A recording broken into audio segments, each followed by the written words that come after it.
Welcome to Clause 8, the voice of IP. I'm Eli Mazur, and today we're lucky to be joined by the head of Antitrust Division of the Department of Justice, Assistant Attorney General Makan Delrahim. He is the first registered patent attorney in that role and has already made some significant changes with regards to the DoJ's approach to intellectual property issues and encouraging innovation. Today we'll be discussing the Antitrust Division itself, the intersection between patents and antitrust issues, the relationship between the DOJ and the FTC, standard-setting organizations, and many other topics. Thank you so much for joining us. You obviously have a very interesting background. You immigrated from Iran around the time of the revolution. Can you tell us a little bit about that? Do you remember what your family thought about America before you came here?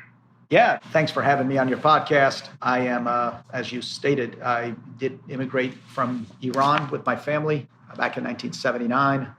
I was almost 10 years old, not quite 10 yet at the time we immigrated. And yeah, I have vivid memories of the revolution and what was happening back then. I have great memories of Iran and my family there. But like many other communities, we had to pick up and leave and found refuge here in the United States. Do you remember what you thought about America before you came here, what your family thought? I had been here once on a vacation, maybe 2 years before we moved here. Yeah. So I had seen, America. We'd seen, I think, largely we were in Texas. I had some family who lived there, and we moved over there in Oklahoma. But I've had a number of family members who had come to the United States to go to college and return back to Iran. Some of them stayed, which was one of the reasons we moved to the United States. But I don't have a whole lot of memory of, thinking about the United States before we moved out. Right. Coincidentally, both you and the USPTO director, Andrei Yanko, have similar stories. You were Jewish refugees from totalitarian countries who came to America and settled in Los Angeles. Do you make anything of that coincidence? And did you know him back in LA before you joined the administration? No, unfortunately for me, I did not know Andre in Los Angeles, but I did get to know him when he was being considered for the PTO director position. And since then, we have gotten to know each other. And obviously, we have a lot in common on a personal level. I really enjoy his company, and we try to get together if we can socially.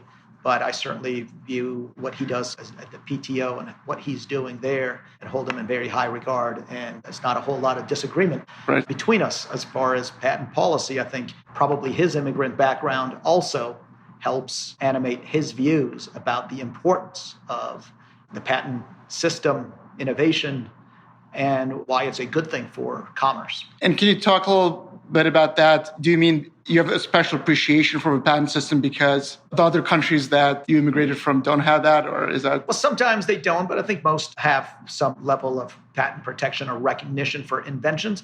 But I think in a lot of these other countries, you don't have the same free market principles. Yeah. And the fact that different immigrant populations move to the United States and have been able to be innovators, it's sometimes out of necessity. Necessity is the mother of all inventions, as they say. But I think folks who come to the States, a lot of times they study the sciences and engineering. And I think this country provides that opportunity that many other countries may not. It's been reported when you worked for your dad's gas station before you went to college. How did that form your view of business? And I'm sure your dad had to deal with big oil companies, quote unquote. How did that inform your views about the free market system? Well, I didn't think much about it. I just I think I took free market for granted a little bit back when I was younger, but I was in my teens and I didn't really think about it as work. It was kind of part of life. Right. I mean, my dad worked there. We had other family members in different gas stations who did. They fed the family. It was just part of life. I would wake up and I looked forward to going to work with my dad. And I never really thought about it as that. It was just kind of really a way of life. We discussed it. It was fun. It allowed me to spend a lot of time during my formative years with my dad and with my cousins in the family business. I learned a lot because, they were responsible. They had to not only work hard, but, if an employee didn't show up, guess who had to work? The owners. They had to meet a payroll. They had to pay taxes. They had to worry about all the elements and various factors the government would impose on them. what was interesting is at one point, my dad was a plaintiff in an antitrust case. Okay. And I happened to be in law school around that time, but I got to learn a lot about antitrust law. That's pretty cool. Do you remember when you first learned about patents, and what was your view of the role the patents played at the time when you learned about them? So, the story of patents is everybody who has a dream of making it in the United States or anywhere else is that you'd like to invent. I've always thought that was very cool. I remember going to see, I was a freshman at UCLA, and in Westwood, which was very similar to Georgetown as far as a social town. Yeah. And it also happens, I think Andre went to law school at UCLA. I went there for undergrad. Right. And I remember going down into the streets in Westwood, and you had almost store after store where they had a bunch of T-shirts they would sell. They were largely collegiate T-shirt, UCLA, or other types of, funny ones. Yeah. And as I was walking one day, I thought, well, wouldn't it be a heck of a lot more efficient if instead of keeping inventory of a whole bunch of T-shirts, why not keep a whole bunch of blank T-shirts instead of printed ones, and be able to have a printer that could, almost like an inkjet, print on a T-shirt. So I had this idea that I thought I would invent. I had no real background in it to either patent or, frankly, engineer it. But I wish I did. I remember in Westwood going to see a patent lawyer because I thought that would be the first place I need to go and see, if I could get a patent. And fast forward 20, 30 years later, there actually is such a thing. You can now take your picture into the local mall and print on those T-shirts. But I always wished I had some creative talent to invent, and I've always viewed that as a very noble thing that people do. That's a great story. Do you remember when you started thinking about the intersection of intellectual property and antitrust issues? Was that when you were working on the Hill or before that? No, it was actually after. It was when I was working at the National Institutes of Health, in the Office of Tech Transfer. And, I think when I was probably a sophomore in college, the big patent issue of the time, I was a physiology major in undergrad. I studied the sciences. And Amgen, which was back then a little startup in my hometown near where I grew up in Thousand Oaks, California. I think there were some UCLA alums. They had a big patent fight about certain cell lines and whether you could patent it. And then also, there was a big litigation about who owned the inventions that Amgen was based on, called, I think, Epogen at the time. It was a big fight with Chugai Pharmaceuticals in Japan. And I was glued to the papers. I would read them every single day to see what developments were in that litigation. So it was around that time when I saw the whole legal system that interested me about patents and the infringement part, because it would have made or not the company Amgen. And ultimately, they prevailed in that patent fight against Chugai. Then when I came to Washington and I was working at the NIH, one day, an issue in a licensing transaction came up about best efforts. And as I researched the legal issue, I came across issues about patents and antitrust and the licensing, whether you could do certain things and what restricted that. And part of that is also, I think, licensing back grant backs, exclusive grant backs of a patent when a licensee invents an improvement. And obviously those were, somewhat regulated by some public policy issues, including antitrust. And so I just started really loving the policy of it. And then I took antitrust course in law school at GW with a phenomenal professor who's now emeritus, Tom Morgan. A greater fame of the Morgan and Rotunda ethics books. But he also wrote one of the antitrust books and did some research for him. And so that my love for antitrust really started around then. Oh, interesting. So before we dive into that intersection, I want to talk about some broader themes related to Antitrust Division. Before you were nominated, I guess one of the themes that I try to explore in the podcast is how policy decisions get made within the government. And before you were nominated, there was a lot of speculation about your background. What did you think of that coverage overall? And is there anything in particular in your background that you think most shaped how you view and approach antitrust and patent issues? I've been generally consistent with my views. I've been very fortunate. I've had a chance to work both on Capitol Hill, Senate Judiciary, dealing with both antitrust during the Microsoft days and patent issues. I worked at the U.S. Trade Representative's office working on intellectual property issues during the implementation of the WTO. And then back here, when I was here back in 03 to 05. Right. And my views have been largely consistent. I don't think there has been much change. So I was an open book as far as with the policy directions were.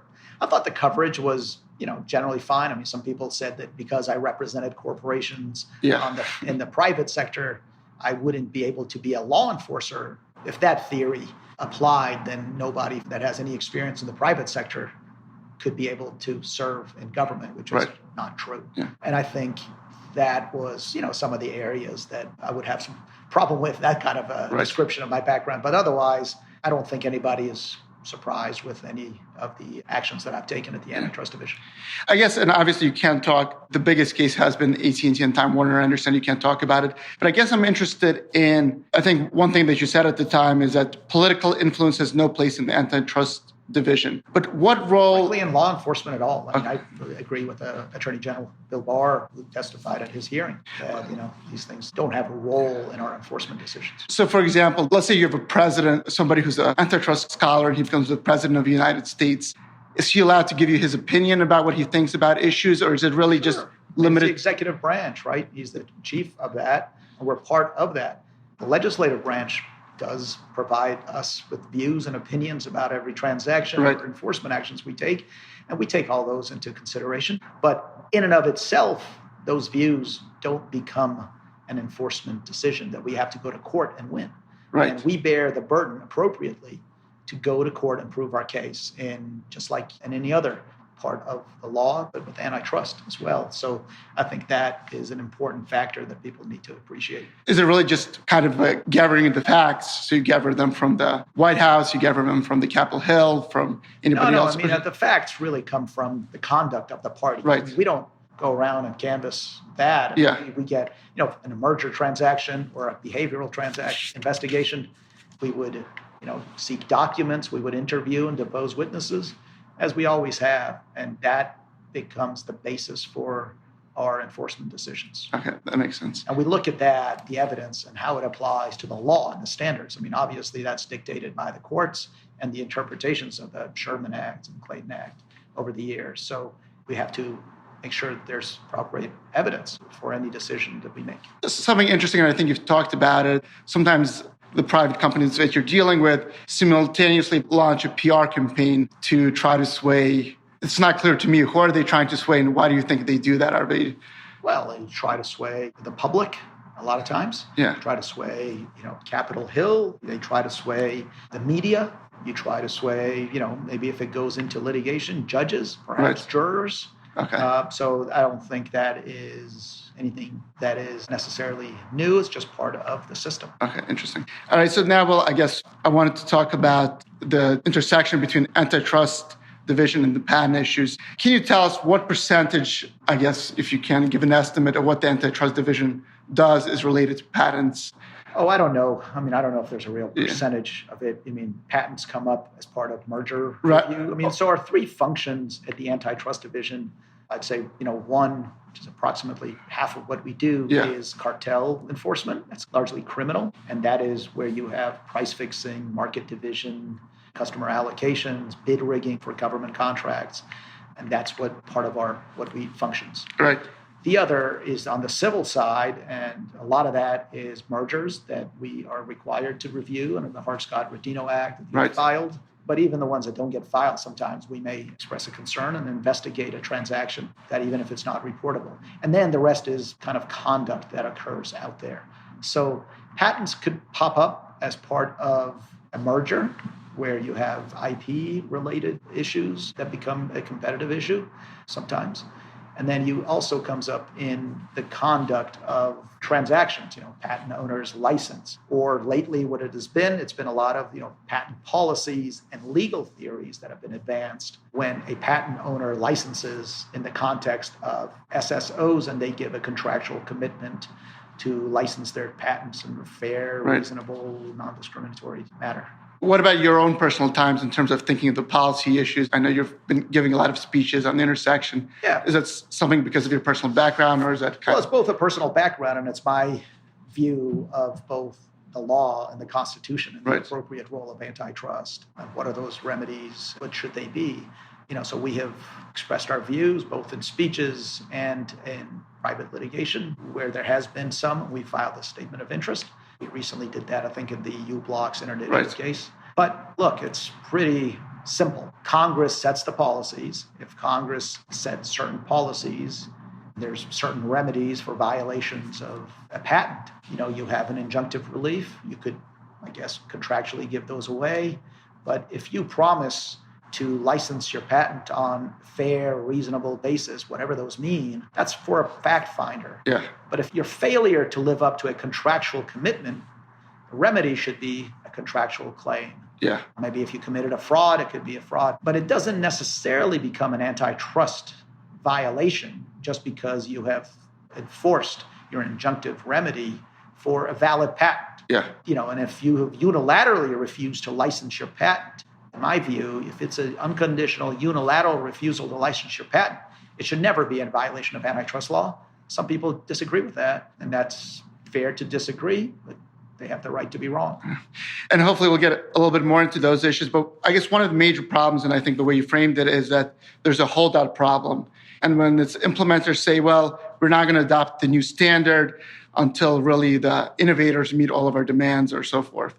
I guess my first question is, how did this problem come about? And when did you personally start recognizing that it is an issue within? Well, I can't discuss any pending investigations, but let's say that we had some complaints that some organizations, you had implementers setting in rules that, was a concerted action by some people. So if there's 5 of us buyers of, let's say, potatoes, and we agreed amongst ourselves that we're not going to purchase any potatoes from any Idaho farmer unless they set the price at, a nickel a pound. And the free market price, if we didn't agree amongst ourselves, was 20 cents a pound.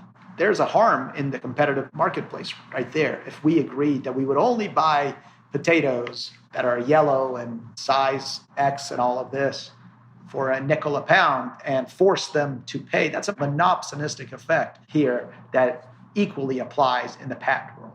I'm just simplified, the example and an analogy, but that's basically how it would work.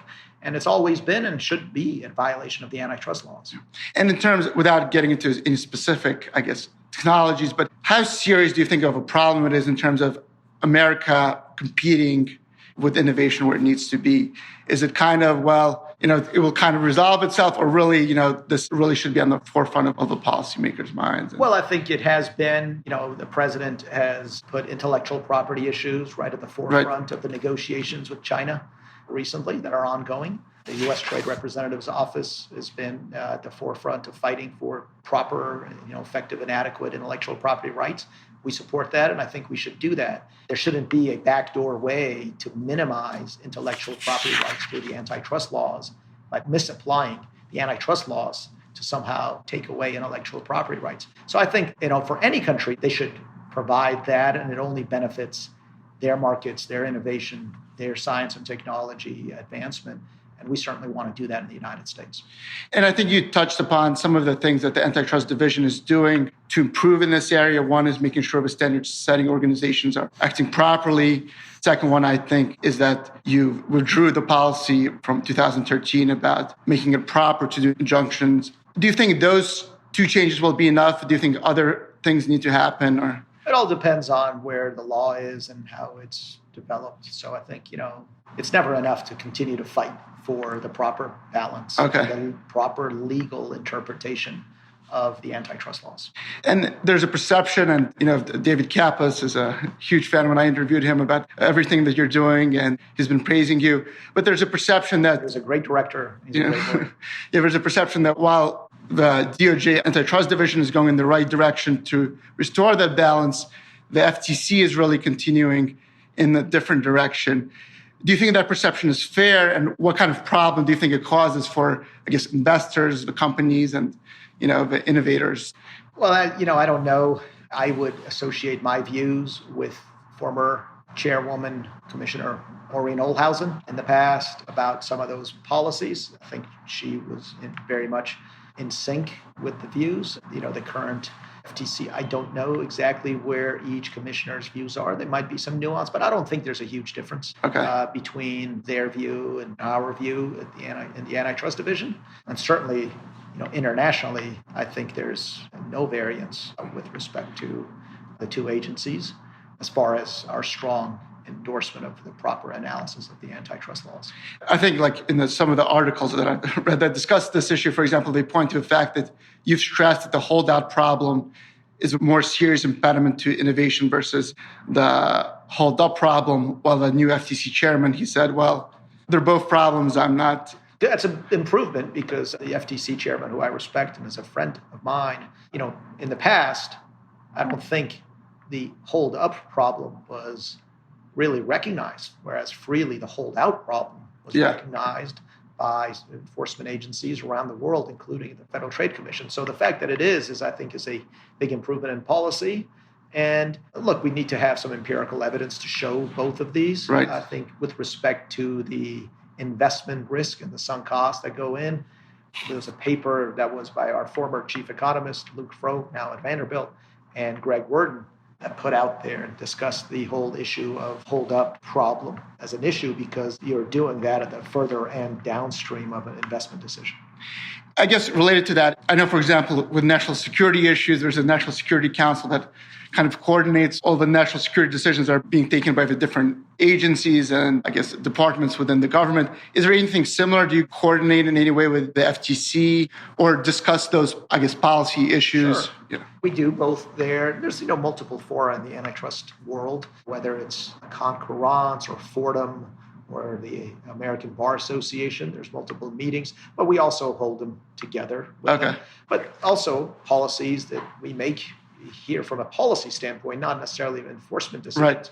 We participate in the National Security Council and National Economic Council that coordinate those types of policies. But how do you think or maybe it isn't, but how do you think is it important that DOJ and FTC are on the same page, or is it really just each body is going to make the best decisions that they think based on the evidence that's there? And I think so. I think, the evidence and cases that they have before them, I think they make the best decisions they can. And by and large, there's not much that we disagree with each other. They obviously have a different statutory mandate. They also look at issues of, privacy and consumer protection under Section 5 of the FTC Act. But with respect to the core antitrust issues, we largely, I don't think there's a whole lot of difference. Always have differences, I think good, smart, reasonable people, there's a lot of room. Yeah. And it's those disagreements that result in improvements in our system. But it's got to be respectful and we appreciate and understand each other. That goes with whether it's with the FTC or with our international foreign partners. Last question about the FTC. Yeah. But I think you mentioned that the DOJ actually got involved in the U-Blocks case recently. Yeah. And the FTC got involved in other cases. And, from an outside perspective, you've taken the more pro-patent position, they've taken the less. But putting that aside, could you envision a situation where you're on both different sides in the same case? Or I think it would be difficult, and that's something that's interesting. I don't know because, we are a unitary government. Yeah. Again, they have a different statutory mandate, but it's possible. Yeah. I don't think it's probable. And, I think there's issues that we can resolve internally before it spills into the courts. Okay. About the U-Blocks AG case, I'm just curious, how did you end up... That was a statement of interest we had filed right. during the shutdown that we opposed. I think the TRO proceeding there, that to the extent the antitrust, we didn't have a comment about the merits of the underlying claims and patents or otherwise, but to the extent the antitrust laws were being applied and it was a function of it, that's where we commented on. So that just as an amicus to the court. Okay. And I'm just curious, how do you decide what case to get involved? Because I'm sure we look at cases, we've done quite a bit. For example, yesterday, one of our front office counsels argued in Pittsburgh in a no-poach case, in a private litigation, where we were given some time. About a month ago, we argued in the Seventh Circuit on an issue dealing with unilateral conduct that one of our attorneys in our appellate section argued there. We have been getting more and more involved because we want the courts to get it right. Right. And we have been advancing our viewpoints. There was a good article written by, I thought that was positive. They had done a good job. I forget who it was, but a couple of attorneys, I think from Skadden, who had written it in law.com about our recent amicus filings and recognizing of how robust it's been. We've been, encouraged by courts who have taken our viewpoints and appreciate our points of view, not always necessarily agreeing with us, but I think it's a positive one. So we look at it and we invite private parties. Sometimes private parties come to us. Okay. We don't always agree with Right, them. right. We might file on the other side, but they can come and seek our help or bring the issue to our attention. We've been monitoring all antitrust cases, so we've been doing that. Okay, that's interesting. That was going to be the next question about how if a private party can approach you, and it seems they can reach out to us directly and present their case to us, and whether it's worthy of, they should consider our equities. Right. Is it something that we should support? Is it worthy? Is it an important legal development that we should be worried about or concerned about to express to the court? Great. I just wanted to discuss more broader antitrust issues. I guess one of the issues that you said you'll want to tackle is really these consent decrees that were made in antitrust cases, for almost 100 years now. Yeah. How do you think that it became such a problem? I think you said there's 1,300 of them. And I guess one thing that really interested me about you saying, well, the reason you don't think they're a good idea is because you rather a free market decide than the Antitrust Division, for example, decide about what should happen in the free market. So I guess maybe you should talk a little bit about how. Well, so we held a workshop on consent decrees last April or so, maybe May. But we have a report actually, calling deregulation and antitrust or something along those lines on our website. So my view of these consent decrees, I don't think that the government in enforcing the antitrust laws should usurp powers and become kind of this, central planner of industries and businesses without Congress giving us such power and, taking the role of a regulatory body rather than a law enforcement agency. So prior to 1979, there were no limits on consent decrees. There was no sunset provisions. Yeah. Since then, we have these approximately 10 years. Now, of course, if there have been violations, we can go to court and extend them and enforce them. But these consent decrees were entered into and they stuck around and people forgot about them or they enforced them. But businesses have conformed their practices to them. And it's just not an appropriate enforcement tool long term. It is intended to remedy a harm, and you should do that and get out. A lot of these, sometimes the provisions in these consent decrees reach conduct that have no longer been deemed to be violating antitrust laws, for example.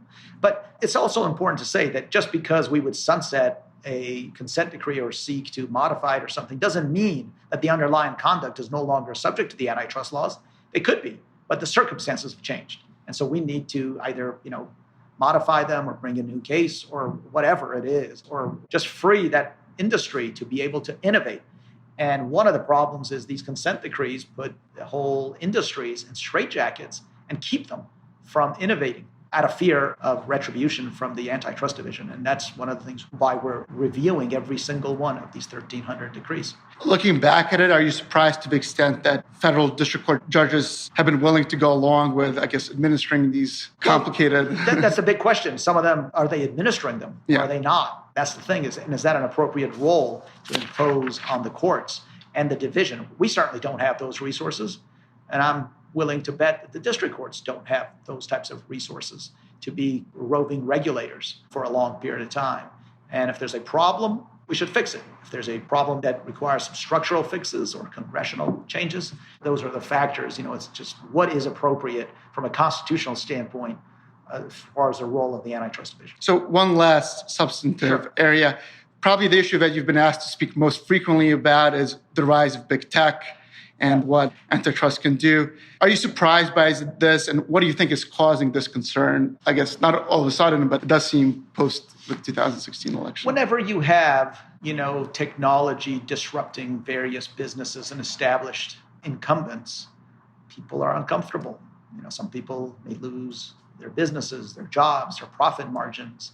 And sometimes, there are legitimate concerns that are raised, like they were against Microsoft 20 years ago, that was harming innovation and competition. And, I think the Justice Department was very well right, as the D.C. Circuit upheld, to intervene and seek to correct the market there. And sometimes there's competitors who complain, oh, these guys are too efficient. They're killing me. Stop. Antitrust should stop these guys from putting me out of business because they're more efficient. And the Supreme Court has recognized the antitrust laws are intended not to protect competitors, but to protect competition itself for the benefit of the consumer. And we in the United States and our free market principles and our antitrust laws are intended to welcome competition and disruption to the benefit of consumers, and we welcome that. And so we look at big tech through that prism. That's not to say that they're exempt from the antitrust laws, or that somehow because they've created a new product, they're no longer subject to antitrust laws. They should be, and they are. And we will look at them when there's evidence of a violation of the antitrust laws, both us and the Federal Trade Commission. So, I think that's what it is. But a lot of times you see whenever you have somebody innovating and disrupting an incumbent, it causes angst and people complain. And you've said about that, I think you hinted at it, that being big is not bad. Behaving badly is bad. And I guess behaving badly when you're big is bad. Yeah. Behaving badly, I guess, anytime is bad, but being big itself is not. And I guess what advice would you give to big tech companies about avoiding creating a culture of going down a path of behaving badly and becoming, the next Microsoft that, needs to be? Don't be arrogant, and don't try to maintain your monopoly through practices that keeps out innovators. Continue to innovate yourself and enter into markets and continue to be an innovator and become more efficient. But don't engage in practices that prevents somebody from toppling you without competing on the merits. That makes sense. You increasingly hear of big tech companies, and I guess my question is how relevant is it to antitrust, but engaging in what's called efficient infringement, where they're not really concerned with the patent rights that somebody might have because they're like, well, they're not going to be able to take us on, in court. Do you ever see that kind of conduct as causing antitrust issues because, they'll just steal anybody's? Well, we have an amnesty program in our cartel enforcement where people, fix prices because they'll try to, arbitrage the likelihood of getting caught versus the profits they will get. And that's why we enforce those practices criminally. Yeah. Because that creates a real disincentive to do that. That's not to say that people don't engage in that.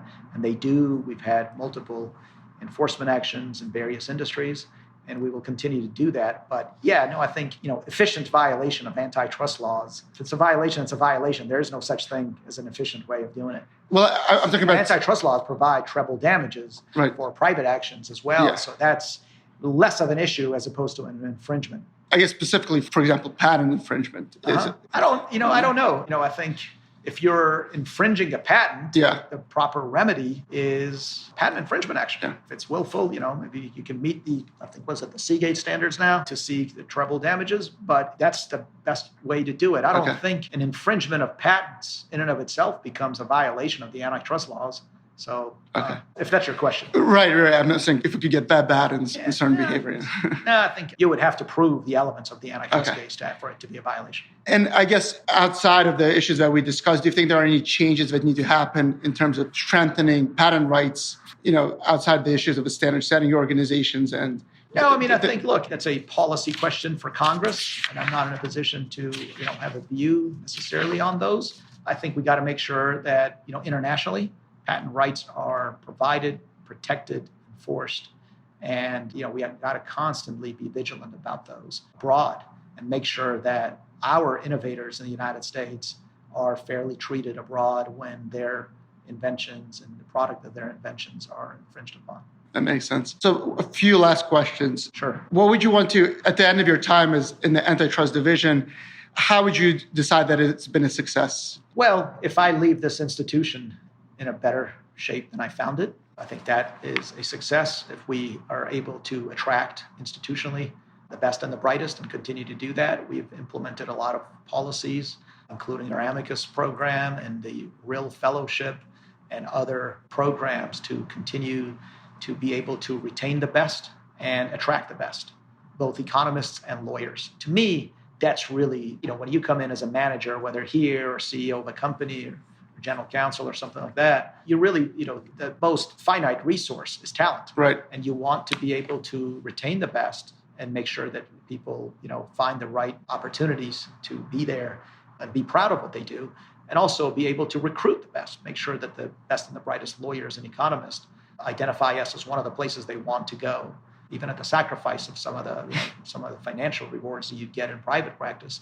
But I think this is a phenomenal institution here at the Antitrust Division, and I hope to be able to leave in a way that does that. It recognizes that the work that we did was good, it was impactful, and we redirected course of antitrust as a law enforcement body rather than a regulatory body. That's good. The last question is, what advice would you give to a young lawyer who wants to become the next Makan Delrahim? Well, that's quite a generous question.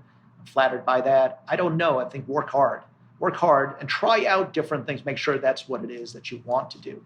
I set out to want to be a patent lawyer, and I found that as I looked at, the practice and prosecution of patents within the NIH, but on the licensing side, that was a much better fit for my personality. Yeah. I also did some food and drug law, but to me, that was fascinating. And then, have as much of a varied experience as you can, because ultimately, I think a good lawyer is a problem solver. It's not somebody who can write a great brief for the CEO and say, hey, look at this. These are all the problems I identified for you.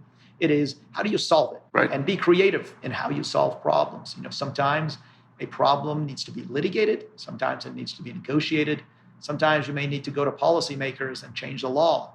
Sometimes your problem may be international. And I think it is really important in today's day and age for law students to recognize that you get a great foundation in law school, but make sure you understand all elements of the government that may address or raise a problem for your client down the road. That's very interesting advice. Thank you for joining us today. Thank you so much, Tom. Yeah. Bye-bye. Bye.